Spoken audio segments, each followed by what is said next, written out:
El Señor esté con vosotros. Proclamación del Santo Evangelio de nuestro Señor Jesucristo, según San Juan. Al atardecer de aquel día, el primero de la semana, estando cerradas por miedo a los judíos las puertas del lugar donde se encontraban los discípulos, se presentó Jesús en medio de ellos y les dijo: «La paz con vosotros». Y dicho esto, les mostró las manos y el costado. Los discípulos se alegraron de ver al Señor y Jesús les dijo otra vez: «La paz con vosotros. Como el Padre me envió, también yo os envío». Y dicho esto, sopló sobre ellos y les dijo: «Recibid el Espíritu Santo. A quienes les perdonéis los pecados, les quedan perdonados, y a quienes se los retengáis, les quedan retenidos». Tomás, uno de los 12, llamado el mellizo, no estaba con ellos cuando vino Jesús. Los otros discípulos le decían: «Hemos visto al Señor». Pero él les contestó: «Si no veo en sus manos la señal de los clavos, y no meto mi dedo en el agujero de los clavos, y no meto mi mano en su costado, no creeré». 8 días después, estaban otra vez sus discípulos dentro y Tomás con ellos, y se presentó Jesús en medio, estando las puertas cerradas, y dijo: «La paz con vosotros». Y luego dice a Tomás: «Acerca aquí tu dedo y mira mis manos. Trae tu mano, métela en mi costado, y no seas incrédulo, sino creyente». Tomás le contestó: «Señor mío y Dios mío». Y le dice Jesús: «Porque me has visto, has creído.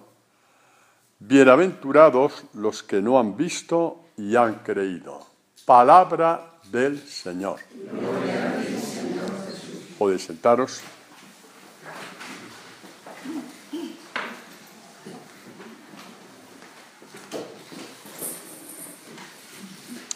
Bueno, pues este es el Evangelio que, si Dios quiere, vamos a escuchar mañana en la Santa Misa, en la Santa Eucaristía.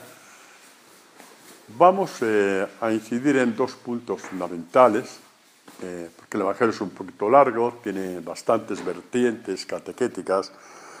El primero, en este poder que Dios da a los apóstoles para perdonar los pecados, que es bueno insistir un poquito en esto. Y luego vamos a ver qué significa para nosotros la incredulidad, entre comillas, de Tomás. Vamos a ver qué significa para nuestra fe, cómo nos ayuda a la fe este gesto de Tomás y sobre todo este gesto de Jesús, que como buen pastor va al encuentro de uno del grupo apostólico que, por las razones que sea, no había podido ser testigo de su resurrección. Está la fuerza de Jesús por una parte, y por otra, Tomás tiene una cierta humildad, que a pesar de que los demás han visto y él no, él permanece en la comunidad hasta que le llegue el momento de ver. Esto es fundamental en la vida comunitaria. Distintos grupos y comunidades de la Iglesia, sean del tipo que sean, que no siempre, a veces, pues ven todos lo mismo, pero el que permanece, tarde o temprano, terminará viendo como los demás, como de hecho, pues un poco es nuestra experiencia también que estamos teniendo, ¿no? Tanto los que han entrado antes como los que han entrado después. ¿No? ¿De acuerdo? Acerca del poder de perdonar los pecados y sobre todo qué significa el perdón de los pecados. Primero vamos a ver qué significa el perdón de los pecados. Vamos a ver qué significa, qué implicación tiene. O sea, qué maravilla hay para el hombre al cual se le perdonan los pecados. Que esto la gente a lo mejor no hemos caído mucho en la cuenta. ¿Qué maravilla hace Dios con aquel a quien se le perdonan los pecados? Lo vemos en la curación del paralítico, el capítulo 2 de Marcos. Es un texto un poco largo, creo que más o menos sabéis por dónde va. Cogemos la segunda parte, ¿no? Cuando dice Jesús: Hijo, tus pecados te son perdonados. Ahí hay un escándalo enorme en aquella casa, porque evidentemente solamente Dios puede perdonar los pecados. Y de hecho el escándalo va por ahí. Y le dicen: ¿por qué este habla así? Dicen entre ellos: está blasfemando. Evidentemente no reconocen a Jesucristo como Hijo de Dios, y decir que un hombre pueda decir sin más: tus pecados te quedan perdonados, pues claro, evidentemente suena a blasfemia. Y Jesús, que quiere dar una catequesis sobre el perdón de los pecados, y cuál es la maravilla que recibe un hombre cuando es consciente de que realmente se le perdonan los pecados, leemos el texto. Conociendo Jesús en su espíritu lo que ellos pensaban en su interior, le dice: ¿por qué pensáis así en vuestros corazones? ¿Que es más fácil decir al paralítico: tus pecados te son perdonados, o decir: levántate, toma tu camilla y anda? Pues para que sepáis que el Hijo del Hombre tiene en la tierra poder para perdonar los pecados, dice al paralítico: a ti te lo digo, levántate, toma tu camilla y vete a tu casa. Este es la maravilla de las maravillas cuando a una persona se le perdonan los pecados. Vete hacia tu casa, que es la casa del Padre. Es un perdón de los pecados para continuar el camino, para ir con más soltura, siempre llevando la camilla. ¿Por qué? Porque le dice: llévate la camilla, porque no tiene ni pies ni cabeza. El llevar la camilla hacia la casa del Padre es fundamental, porque nos impide juzgar al otro. Porque cuando vemos a los otros que están postrados en la camilla de sus esclavitudes, nos acordaremos de que alguien nos dijo un día y otro día y otro día: levántate y vete a la casa del Padre, con la camilla en la mano, que ahí será mucho más difícil que juzgues a nadie, y mucho más ponerte de ejemplo de los demás, o dar lecciones, y mucho peor dar lecciones. Bueno, quería poner este punto del perdón, y sabéis que hay una controversia muy fuerte en distintos grupos cristianos acerca de que en la Iglesia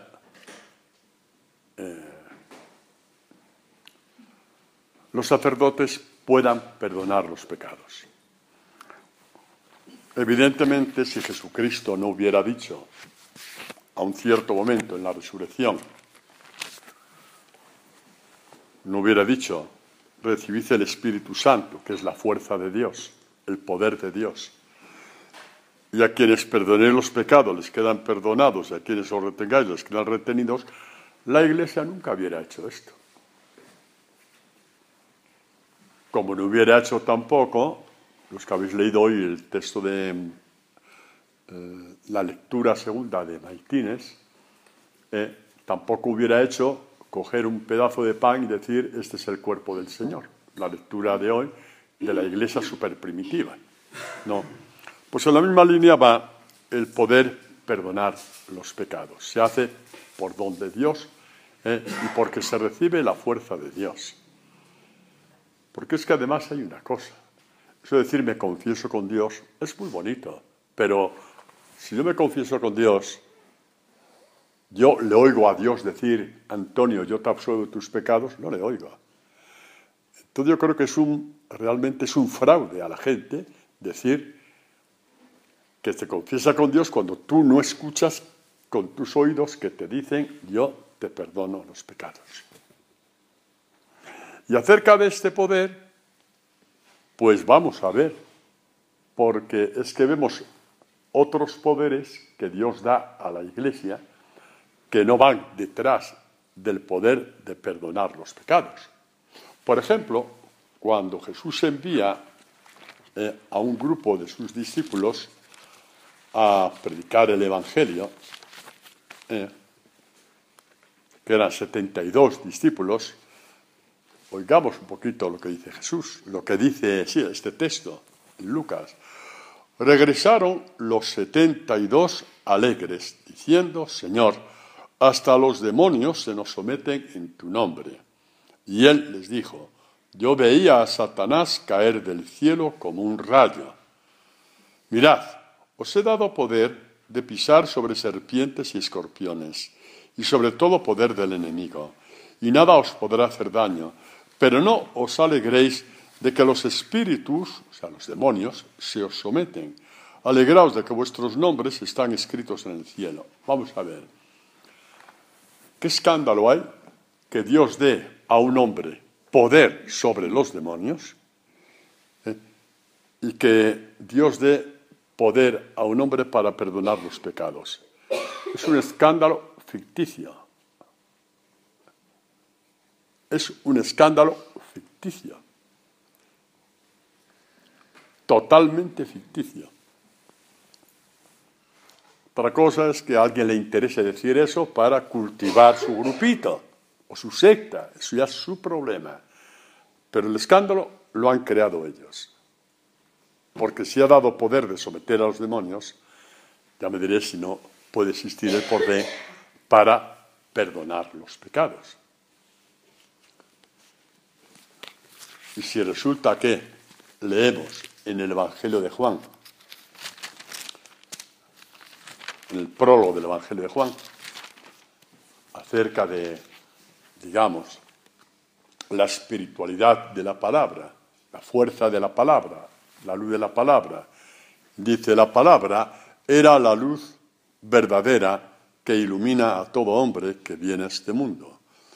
En el mundo estaba, y el mundo fue hecho por ella, y el mundo no la conoció. Y vino a su casa, y los suyos no la recibieron. Pero a todos los que la recibieron, les dio poder de hacerse hijos de Dios. Vamos a ver. A todos los que reciben la palabra les dio poder para hacerse hijos de Dios con la palabra. Ya aquí damos un salto cualitativo de un orden infinito. Que Dios te da a ti un poder en cuanto recibes la palabra de hacerte hijo de Dios, en base, digamos, a la palabra. Creo que eso es bastante mayor que el poder de perdonar los pecados. Pero bueno, bastante mayor. Pero si queréis damos otro paso. No os asustéis, que este paso es muy fuerte. Que Dios da a los que predican el Evangelio el poder de dar vida eterna. ¿Ya? ¿Os ha pasado el susto? Pues vamos a ver si es así o no es así. Dice Jesús, lo digo porque no adelanto ahora nada. En la oración que Jesús hace al Padre en la última cena, como que antes de entrar en la oración del huerto de los olivos, antes de asumir ya definitivamente su pasión, su misión, dice: así habló Jesús, alzando los ojos al cielo, y dijo: Padre, ha llegado la hora, glorifica a tu Hijo, para que tu Hijo te glorifique a ti, y que según el poder que le has dado sobre toda carne, dé también vida eterna a todos los que tú le has dado. Y esta es la vida eterna, que te conozcan a ti, el único Dios verdadero, y al que tú has enviado, Jesucristo. Dios envía a su iglesia con el poder de su palabra. Y esta palabra, a su vez, tiene el poder de dar la vida eterna. Y eso sí que es infinitamente superior a que Dios dé a un hombre el poder decir: en nombre del Padre, del Hijo y del Espíritu Santo, yo te absuelvo de tus pecados. Repito, se ha hecho una controversia, no sé si interesada, no sé si hay incultura, no soy yo quien para juzgar cuál es el origen de la controversia, simplemente os digo, es ficticia, completamente ficticia. Mirad acerca, los apóstoles tenían conciencia clarísima, ya desde los primeros años en la predicación, de que daban vida eterna con su predicación. Tenían esta conciencia clarísima. Vamos a ver, porque no quiero perder de vista el texto de Tomás, que es importante, pero sí vamos a ver un último texto, que es la experiencia de Pablo y Bernabé. Pablo y Bernabé, ya sabéis que Dios llama a Pablo, etc. Y la primera predicación que hace Pablo es el pueblo de Israel. Y ya sabéis que continuamente están rebatiendo, persiguiendo, intentando matar a Pablo, volcando toda la gente contra él, la gente de las sinagogas contra él, hasta que San Pablo ya se le hincharon las narices y pasó esto, pasó lo siguiente y lo vamos a leer. El sábado siguiente se congregó casi toda la ciudad para escuchar la palabra de Dios. Los judíos, al ver la multitud, se llenaron de envidia y contradecían con blasfemias cuanto Pablo decía. Entonces dijeron con valentía Pablo y Bernabé: era necesario anunciaros a vosotros en primer lugar la palabra de Dios, pero ya que la rechazáis y vosotros mismos no os juzgáis dignos de la vida eterna, mirad que nos volvemos a los gentiles, pues así nos lo ordenó el Señor. Te he puesto como luz de los gentiles para que lleves la salvación hasta el fin de la tierra. No os consideráis dignos de la vida eterna, porque rechazáis mis palabras. Tenía pantalones este hombre, para decir lo que dijo. Pues sí, señor, hay que tenerlos de vez en cuando para hablar así. La conciencia que tenían los apóstoles en la iglesia primitiva, si leemos los Santos Padres, es la misma línea, de que la predicación que Dios les había dado eran palabras de vida eterna, como confesó Pedro cuando Jesús, en ese momento de crisis brutal, en que le abandonó un montón de gente, el Evangelio de Juan, ¿os acordáis? Después de la multiplicación de los panes, también vosotros queréis iros, dijo Pedro, ¿dónde vamos a ir, Señor? Tú tienes palabras de vida eterna. Pues estas palabras de vida eterna, Jesucristo la pone en los labios de su iglesia, de los apóstoles, es decir, de nosotros. Repito, que aquí si es por tener el poder de Dios, por tener este poder, creo que es bastante superior este poder que el poder de perdonar los pecados. ¿De acuerdo? Pero sobre todo ese punto fundamental que yo he visto de gente, de hermanos separados que han vuelto a la iglesia o han entrado a la iglesia católica porque decían, yo necesito que un representante de Dios me diga, yo perdono tus pecados, no en mi nombre, sino en nombre del Padre, del Hijo y del Espíritu Santo. Yo lo necesito, porque lo que a mí me dice de confesarme con Dios, yo no oigo nada. Y Dios tampoco, porque esa oración no le interesa. Por un techo ante las oraciones tontas, él pone un techo, como ya decían los sabios del pueblo de Israel. Eso ya os lo conté una vez, ¿no? Muy bien. Otra cosa importante es la identidad de aquel que predica el Evangelio, la identidad total con Jesucristo. La identidad total con Jesucristo.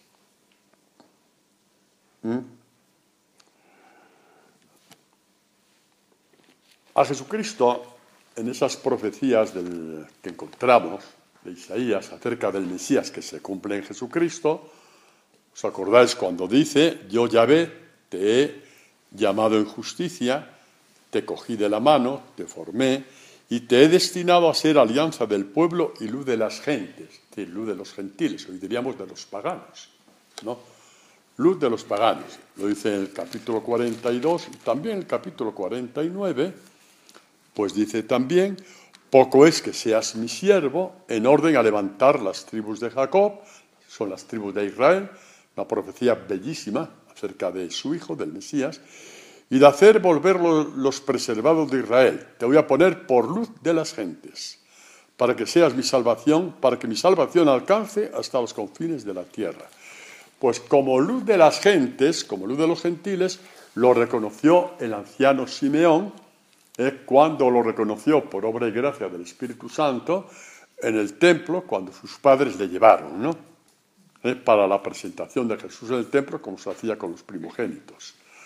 El anciano Simeón lo cogió en sus brazos y le dijo: ahora, Señor, puedes, según tu palabra, dejar que tu siervo se vaya en paz, porque han visto mis ojos tu salvación, la que has preparado a la vista de todos los pueblos, luz para iluminar a los gentiles y gloria de tu pueblo Israel. Confirma el anciano Simeón, por obra y gracia del Espíritu Santo, que estas palabras de los profetas, de que el Mesías sería luz de los gentiles, era ese niño de apenas 4 o 5 semanas de nacimiento, que no tenía ninguna señal para ser reconocido, porque era un niño más entre los muchos que presentaron ese día, pero el anciano Simeón, llevado por el Espíritu Santo, se dirigió a él, lo cogió en brazos y lo reconoció.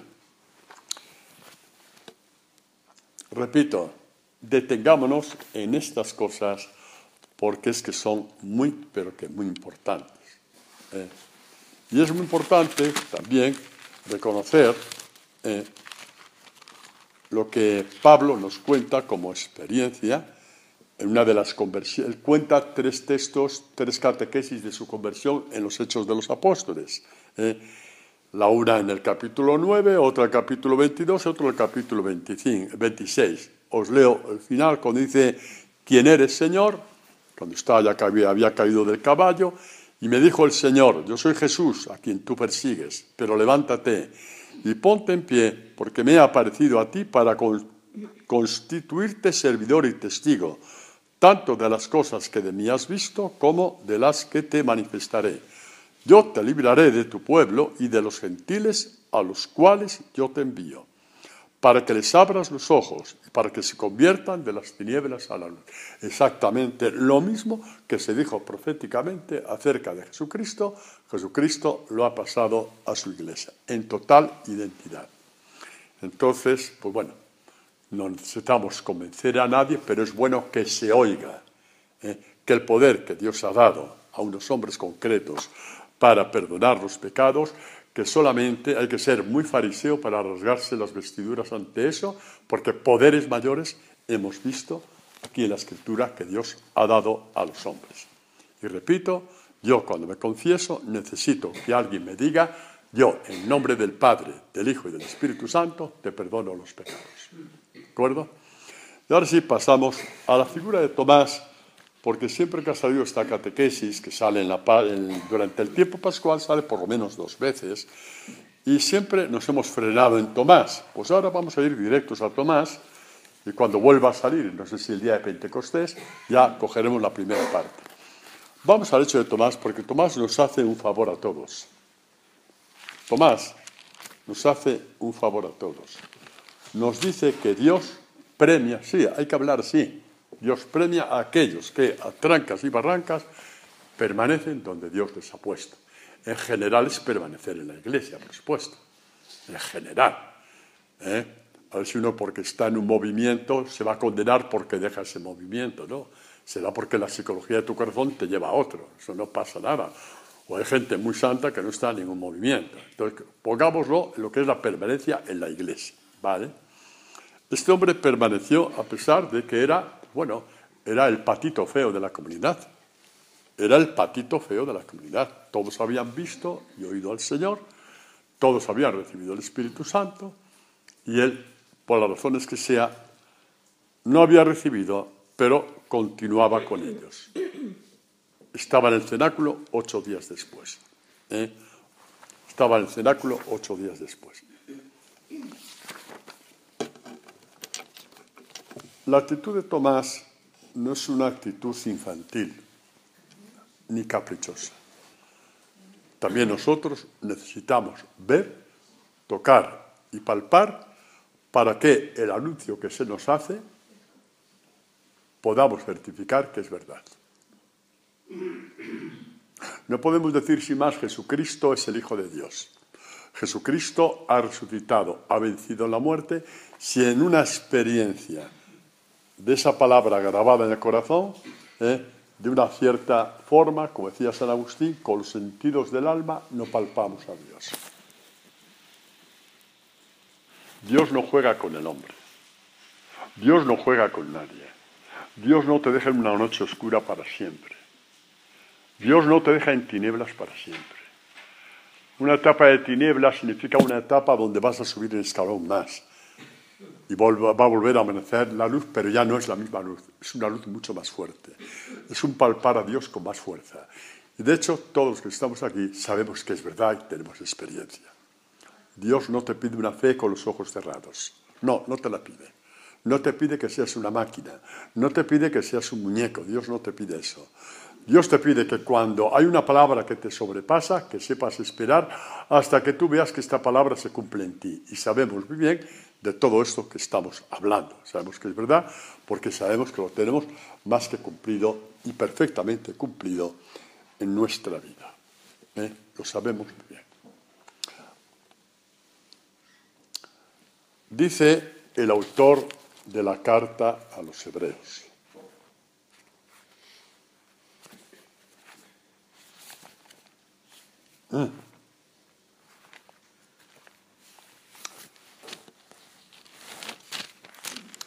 Ciertamente es viva la palabra de Dios y eficaz, y más cortante que espada alguna de dos filos. Penetra hasta las fronteras, entre el alma y el espíritu, hasta las junturas y médulas, y escruta los sentimientos y pensamientos del corazón. La palabra de Dios, una espada que llega hasta el corazón. Y cuando llega al corazón, este corazón se va abriendo y tiene capacidad de hacer una experiencia profunda de Dios. Luego veremos, como nos dice San Pablo, que hablará de que el corazón tiene ojos, los ojos del corazón. Y a partir de ahí, y a lo largo de las Escrituras, los textos de los Santos Padres, veremos que efectivamente, por ejemplo, como dice San Agustín, si el cuerpo humano tiene sus sentidos para comunicarse con el mundo exterior, como son los ojos y los oídos y el tacto y el gusto y el olfato, cuanto más los tendrá el alma, que es mucho más perfecto que el cuerpo. Es un cuerpo celeste. Incluso hablará del paladar del alma para saborear a Dios. Y vendremos salmos que dirán qué agradable es tu palabra a mi paladar. Es decir, se gusta la palabra de Dios. Hay un paladar que gusta, que saborea la palabra de Dios. Pues todo esto, conforme va creciendo la palabra, nosotros vemos que es verdad. Entonces, cuando veamos que es verdad, entonces es cuando podemos decir, igual que Tomás, Señor mío y Dios mío. Es gradual, ya lo sabéis, es gradual, pero es cierto que tenemos experiencia de haber gustado, palpado, tocado a Dios y hasta sentido el perfume de Dios dentro de nosotros. No estoy hablando de milagros, perdón, sí, estoy hablando de milagros. El milagro que es superior a resucitar un muerto. Infinitamente superior es este milagro que resucitar un muerto. Sí, estoy hablando de milagro. Del milagro con mayúscula, del milagro que te hace crecer en la fe, en el amor. El milagro por el cual llega un momento que el Evangelio es todo para ti. No por un compromiso moral, sino porque ya te ha arrebatado hacia Dios este Evangelio. Y seguirás siendo lo que eres. El que es sacerdote sigue siendo sacerdote. Y el que es profesor sigue siendo profesor. Y el que es, qué sé yo, abogado, tú eres Jorge, abogado o algo parecido, pues abogado. Y el que es lo que es lo que es. Y el que es jubilado, es jubilado. Y el que es ama de casa, es ama de casa. Seguirá siendo exactamente lo mismo. Exactamente lo mismo, pero ya estás arrebatado hacia el Evangelio, y el Evangelio es la certeza de que estás arrebatado hacia Dios. Por eso es el gran milagro al que tenemos que aspirar por encima de todos. No niego a los demás, en absoluto, pero nuestra alma tiene que estar en tensión hacia el gran milagro con mayúscula, que es el que dice San Juan en la primera carta, que luego si da tiempo iremos a ella. Lo que hemos visto, lo que hemos oído, lo que hemos tocado, lo que hemos palpado acerca de la palabra de la vida, os lo anunciamos para que también vosotros estéis en comunión con vosotros, vosotros que no habéis conocido a Jesucristo, físicamente, podáis hacer la misma experiencia nuestra. Ver, oír, tocar y palpar a Dios. Ahí estás con el milagro, en mayúsculas, ese milagro que te dice que realmente estás en un tú a tú continuo con Dios. Así son las cosas. Así de fáciles las ha hecho Dios, no las compliquemos. Así de fáciles ha hecho Dios las cosas, no las compliquemos, no.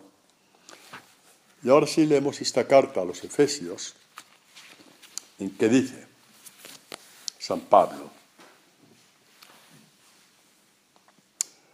por eso, dice a los de Éfeso, también yo, al tener noticia de vuestra fe en el Señor Jesús y de vuestra caridad con todos los santos, llamaban santos a los que eran enviados a predicar el Evangelio por todas las partes del Imperio Romano, ¿no?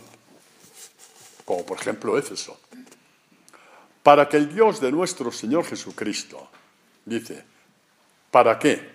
Hace una petición preciosa. El Dios de nuestro Señor Jesucristo y Padre de la gloria os conceda espíritu de sabiduría y de revelación para conocerle perfectamente, iluminando los ojos de vuestro corazón. Aquí entramos en algo más serio. Es un mensaje directamente de Dios. La palabra ilumina los ojos de nuestro corazón, los ojos del alma, porque en la espiritualidad bíblica, para un hebreo, está en un mismo sentimiento, digamos, en un mismo significado, la palabra corazón, la palabra espíritu, la palabra alma. Incluso hasta la palabra entendimiento, comparten todos el mismo significado. Pues el corazón o el alma tiene unos ojos por los cuales podemos ver qué es lo que Dios hace contigo, cómo Dios está contigo, y estos ojos, digamos, a partir de estos ojos tú ya puedes también, con los mismos sentidos del alma, palpar la presencia de Dios. A veces hasta se dice, ¿no? Cuando uno tiene una experiencia muy bonita y se oye esta expresión, he palpado la presencia de Dios. Pues sí, son expresiones verídicas. No es una metáfora, son expresiones verídicas, y de esto la Iglesia primitiva tenía una experiencia continua, una generación tras de otra, ¿no? Bueno, el profeta Isaías veladamente había hecho esta profecía acerca de este Dios que perdona y se acerca al hombre. A pesar de los pecados de Israel, ya los conocemos, dice así, el profeta Isaías habla en nombre de Dios y dice, sin embargo, esperará Yahvé para haceros gracia. Y así se levantará para compadeceros. Porque Dios de equidad es Yahvé. Bienaventurados los que en él esperan. Qué fácil es cansarse de Dios. Esto no vale para nada, hombre. ¿Para qué ya? ¿Para qué tanto rezar? ¿Para qué ir a misa? ¿Para qué confesarse? Soy el mismo, no cambio. Ay, qué catequesis tan bonita del demonio que todos hemos escuchado y desgraciadamente, pues casi creído muchas veces. Bienaventurados los que a pesar de tanta catequesis de Satanás, esperan en él. Sí, pueblo de Jerusalén, no llorarás ya más. De cierto tendrá piedad de ti. Cuando oiga tu clamor, mirad, venid a escuchar una catequesis, ya Dios escucha tu clamor. ¿Por qué vienes aquí? Tú no vienes para aprender Biblia. Tú vienes porque quieres un cambio de corazón. El hecho mismo de estar aquí ya es un clamor a Dios. Ya es un clamor hasta con lágrimas. A ver si cambiamos de una pastelera, ¿ves? Es un clamor precioso. Sí, es un clamor precioso. Precioso. Os dará el Señor pan de asedio y aguas de opresión, y después ya no será ocultado el que te enseña. Con tus ojos verás al que te enseña. Con tus ojos verás al que te enseña, a Dios. Lo verás en la carne, Jesucristo, cuando se hizo hombre. Pero lo seguimos viendo, porque Jesucristo sigue viviendo entre nosotros, y lo verás con tus ojos. Y con tus oídos oirás de ti estas palabras. Este es el camino, id por él. Ya sea a la derecha o a la izquierda. Es la palabra que te va llevando. La palabra te va llevando en este nuevo éxodo tuyo, que termina en el Padre. Y como decíamos al principio, con tu camilla. ¿Por qué? Para cuando te acerques al otro, lo hagas desde la camilla, desde la compasión, desde la misericordia. No desde la prepotencia. Yo antes era un mujeriego y ahora ya no. No, esas tonterías no. Además, muchas veces cuando hay gente que habla así, ofende a las mujeres. Ahora ya no. No, oye, no, ese lenguaje no es de Dios, ¿eh? Ese lenguaje es de Dios. Yo a veces que he oído testimonios, he oído muchos testimonios, sí, pero no he oído a nadie decir, yo era esclavo del dinero, era esclavo de mi sueldo porque no me daba para más. ¿Os dais cuenta, hablando de esclavitudes, cómo algo huele mal en ciertos testimonios? Huele hasta muy mal, que son hasta ofensivos para ciertas personas. Son hasta ofensivos. ¿Cómo puede decir un hombre, yo era mujeriego con su mujer delante? ¿Qué crees que esto Dios lo puede aceptar? No, esto Dios no lo acepta. Esto Dios no lo acepta. Esto Dios no lo acepta.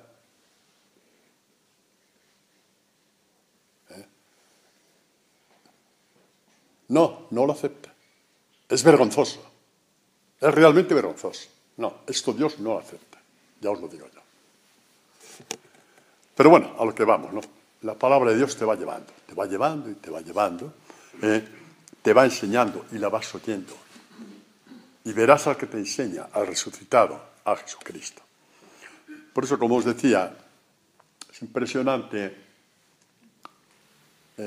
esta figura de Tomás es cada vez más cercana. Se le coge cariño a este hombre, se le coge cariño, porque en tiempos de tempestad nos dice permanece, que algún día podrás decir igual que yo, Señor mío y Dios mío. Permanece en tiempo de duda, en tiempo de tempestad, en tiempo de crisis, en tiempo que estás hasta el gorro de todo. Estás hasta el gorro del Padre Antonio. Pues sí, permanece. Permanece porque yo voy a ir a visitarte, tu Dios. Y dirás, en el mayor de los silencios y profundidades, a lo mejor en tu cuarto donde nadie te oye, dirás, Señor mío y Dios mío. Con la misma fuerza, intensidad y claridad y realismo que Tomás. Porque la fuerza, la confesión de Tomás está proclamada en el Evangelio para ser proclamada por todos los creyentes a lo largo de su vida, a lo largo de nuestra vida. Nos damos cuenta de la palabra que entra dentro de ti y te das cuenta, por ejemplo, en lo que dice San Pablo en la carta a los romanos. Pues no me avergüenzo del Evangelio, porque es una fuerza de Dios para la salvación de todo el que cree. Y tú experimentas una fuerza que antes no tenías. Tú experimentas una fuerza, una calidad de oración, por ejemplo, una fuerza con respecto a tus bienes, con respecto al perdón, con respecto a una situación adversa en tu vida, una fuerza que antes no tenías. Se llama fuerza del Evangelio, se llama palpar a Dios, se llama tocar a Dios, se llama vivir con Dios. Aunque todo esté en contra tuya, esto no te lo quitará nunca nadie. Aunque todo esté en contra tuya, esto nunca te lo podrá quitar nadie. Esto es un patrimonio del creyente, de los que, a pesar y con nuestras debilidades, queremos llegar a ser, seguir creciendo como discípulos de Jesús. Discípulas y discípulos de Jesús. Queremos hacer esto. Este es nuestro patrimonio. Nuestra riqueza se llama el Evangelio. El Dios vivo, el Padre, el Hijo y el Espíritu Santo están vivos en el Evangelio. Y puestos a hablar de milagros, no hay milagro mayor de aquel que dice Jesús, el que me ama guardará mi palabra y vendremos a él y haremos morada en él. Sí, el Padre, el Hijo y el Espíritu Santo. Tenemos que ir detrás de estos milagros, estos permanecen para siempre. ¿Vale? Permanecen para siempre. que si yo me compro una crema antiarrugas y me quedo con una piel de un niño de 15 años, después de 80 años va a tener la piel otra vez desangelada. Pero este milagro permanece para siempre. Puede decir algo ridículo, que a veces vamos detrás de cosas que después te va a acontecer. Te vas a quedar sin pierna igual que antes. Te vas a morir, jolines, te vas a morir. Y te van a quitar esto y te van a quitar lo otro. Y el avance médico es fabuloso, Dios mío. ¿Quién soy yo para decir en contra del médico? Y milagros que Dios hace, curaciones también. Pero, por favor, vamos detrás del milagro que permanece para siempre. El que permanece para siempre. El que te permite tocar, palpar, gustar y ver a Dios y oler a Dios. Y por eso dice San Pablo a los primeros cristianos: sois el perfume de Cristo, oléis a Cristo. Esta grandeza, hermanos, esta grandeza es enorme. Y no excluyo los demás milagros. Por favor, Dios me libre. No soy yo quien para enmendar esto. Pero os digo, sed vírgenes sensatas. Vamos, al margen de los milagros que hacen en nuestra vida, que yo los tengo en mi vida, y gordísimos, y vosotros también, nuestros ojos en el milagro con mayúscula. Ver, oír, tocar, palpar y oler a Dios, para poder decir con Tomás: Señor mío y Dios mío. Vamos a ver un texto precioso de los Hechos de los Apóstoles, de la predicación de Pablo. Tiene que ver con todo esto, por supuesto que tiene que ver. Vamos a ver. Llegó Pablo, ay, Dios mío, con Timoteo a la ciudad de Filipos. Y leemos el texto. Bueno, como es un poco largo y no nos queda mucho tiempo, leemos el final. El sábado salimos fuera de la puerta a la orilla de un río, donde suponíamos que habría un sitio para orar. Se fueron a la orilla del río para rezar, Pablo y Timoteo. Le dijo Pablo a Timoteo: Pablo, dijo Timoteo, ¿en qué semana estamos? Dijo: la quinta de Cuaresma. ¡Hala, pues empieza los laudes! Una cosa así más o menos, ¿no? Pedro sacó el pergamino. Detrás del pergamino había el bocadillo de chorizo. Dejaron el chorizo. No, primero el pergamino, después desayunamos. Bueno, nos sentamos y empezamos a hablar a las mujeres que habían concurrido. Una de ellas, llamada Lidia, vendedora de púrpura, natural de la ciudad de Tiatira y que adoraba a Dios, nos escuchaba. El Señor le abrió el corazón para que se adhiriese a las palabras de Pablo. Y cuando ella y los de su casa recibieron el bautismo, suplicó: si juzgáis que soy fiel al Señor, venid y quedaos en mi casa. Y nos obligó a ir. Vamos a ver. Van allí. El hombre propone y Dios dispone. Habían ido ahí para hacer su oración de la mañana, sin bromas de ningún tipo. Los primeros cristianos, igual que los judíos, empezaban con la oración de los laudes, de los salmos, su día.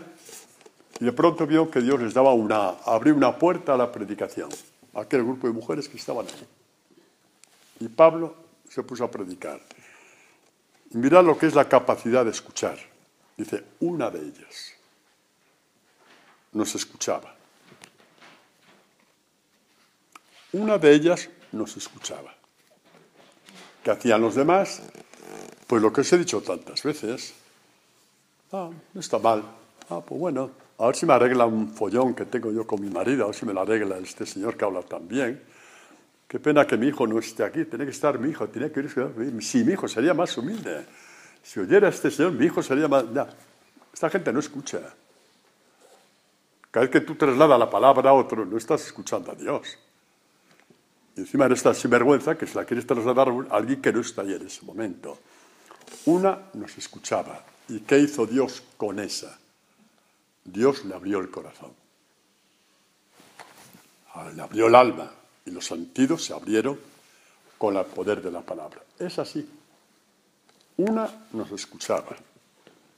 Y el Señor le abrió el corazón para que se adhiriese a las palabras de Pablo. Para que la palabra quedase prendida en su corazón, quedase prendida en su alma. El Señor le abrió el corazón. En la misma línea, la misma línea, idéntica, porque son las mismas palabras, la misma línea de uno de los evangelios que hemos escuchado estos días, que no sé si fue pues antes de ayer, no sé si fue el jueves, pero bueno, fue esta semana. Dice, después Jesús resucitado, se aparece a los apóstoles y leemos lo siguiente. Después les dijo, estas son aquellas palabras mías que os hablé cuando todavía estaba con vosotros. Es necesario que se cumpla todo lo que está escrito en la ley de Moisés y los profetas y los salmos acerca de mí. O sea, la ley de Moisés, profetas y salmos, sabéis que abarca todo el Antiguo Testamento en la forma de hablar de los judíos. Toda la revelación de Dios que tiene un solamente objetivo, que es el Mesías, todo se cumple en Jesucristo, ¿no? Y no le creyeron, ya lo sabemos, que no le creyeron, llegó el momento de la cruz y cada uno fue por donde pudo. Y entonces abrió sus inteligencias para que comprendieran las Escrituras. Exactamente lo mismo que pasó con esta mujer. Pablo empezó a hablar y vio que su alma necesitaba esas palabras, que iban directas hacia ella. Que algo faltaba en su alma con toda la piedad que pudiera tener, porque no dice que adoraba a Dios, no dice si era judía o era un Dios que ella intuía, no importa. En este momento, para esta catequesis de ahora, para este aspecto de la catequesis, no importa en ese momento ese dato, tampoco lo tenemos. Pero sabía que su alma estaba totalmente incompleta, que todo lo que hacía, su alma seguía estando vacía. Y esas palabras entraron ahí, como bloques de hormigón, en el mejor sentido de las palabras, para construir el templo de Dios, un templo espiritual. Por eso la palabra bloques de hormigón no es la mejor, pero me entendéis, ¿no? Y entonces dijo a Pablo, no te vayas. Tenemos que continuar esto. Y pidió el bautismo y fue bautizada. Dios le abrió el corazón. Y aquí a los apóstoles que hasta entonces no habían creído, no creyeron que el Hijo de Dios tuviera que morir en la cruz, por más que estaba escrito en los profetas y en los salmos, y en el mismo libro de la sabiduría, por ejemplo. Pero cuando uno no quiere creer una cosa, no entender, no la entiende. No, padre, no lo entiendo. Sí, claro que lo entiendes.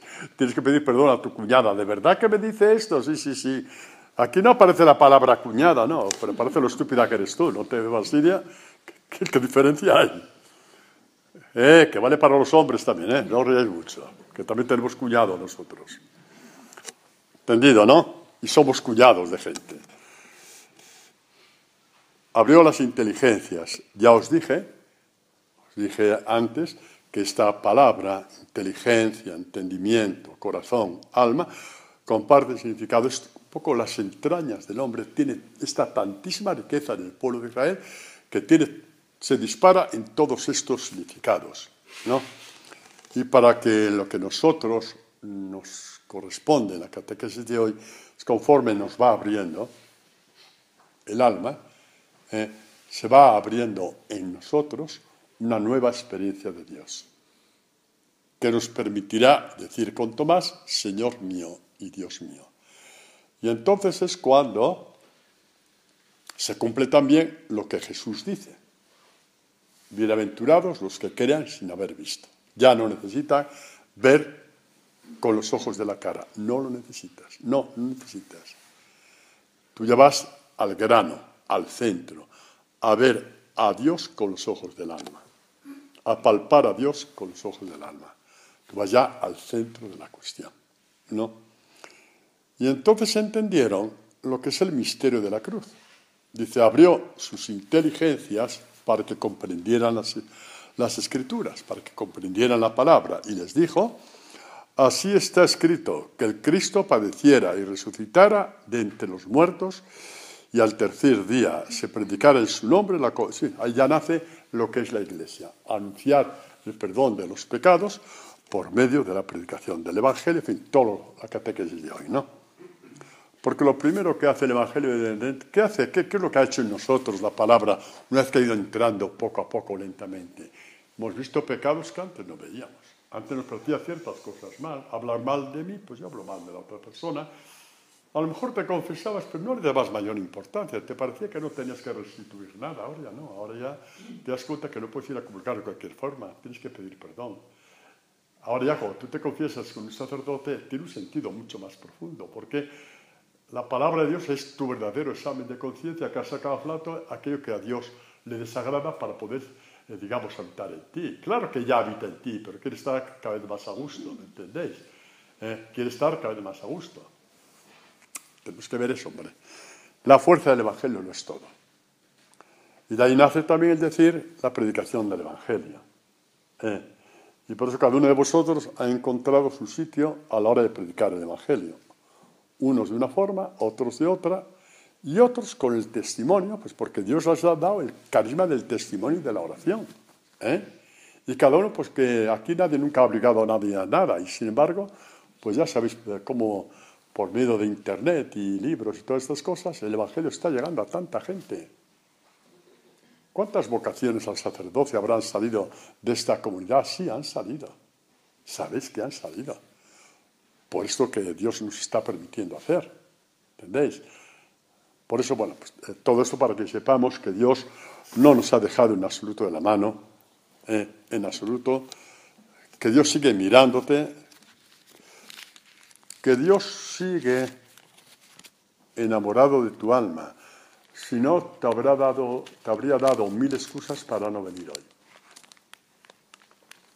Y aquí estamos. Unos con más tiempo, otros con menos, unos de primerísima hora, otros de hora de hoy, como quien dice. Aquí estamos. Porque Dios quiere habitar con fuerza dentro de nosotros. Y ahora sí, a la luz de la catequesis, mirad qué fuerza cobra el principio de esta carta de Juan. Dice así: lo que existía desde el principio, lo que hemos oído, lo que hemos visto con nuestros ojos, lo que contemplamos y tocaron nuestras manos acerca de la palabra de la vida. Por ejemplo, ¿qué os parece, ya que hemos dado a la luz del perdón de los pecados, la imagen de la curación del paralítico? ¿Qué pudieron sentir Pedro y Juan cuando al subir al templo sintieron esta fuerza interior del Espíritu Santo para levantar al paralítico?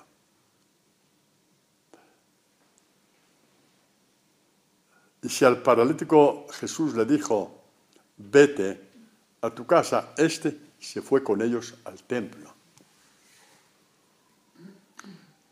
¿Nos dais cuenta que hay una simbología preciosa? ¿Nos dais cuenta que hay un paralelismo precioso de que continuaban la obra de Jesucristo?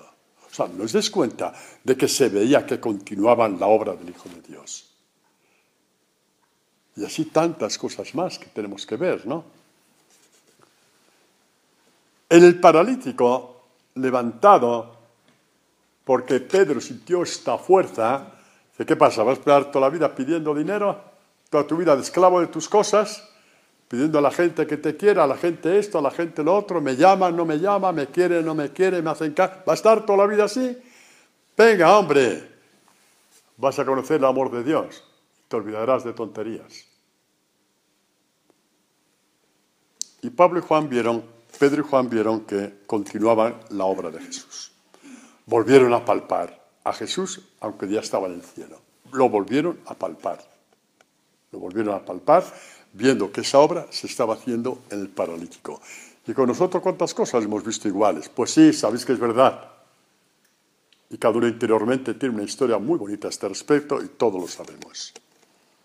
Pues lo que existía desde el principio, lo que hemos oído, lo que hemos visto con nuestros ojos, lo que contemplamos y tocaron nuestras manos acerca de la palabra de la vida, pues la vida se manifestó y nosotros la hemos oído, visto y damos testimonio y os anunciamos la vida eterna, que estaba vuelta hacia el Padre y se nos manifestó, se encarnó, se hizo carne.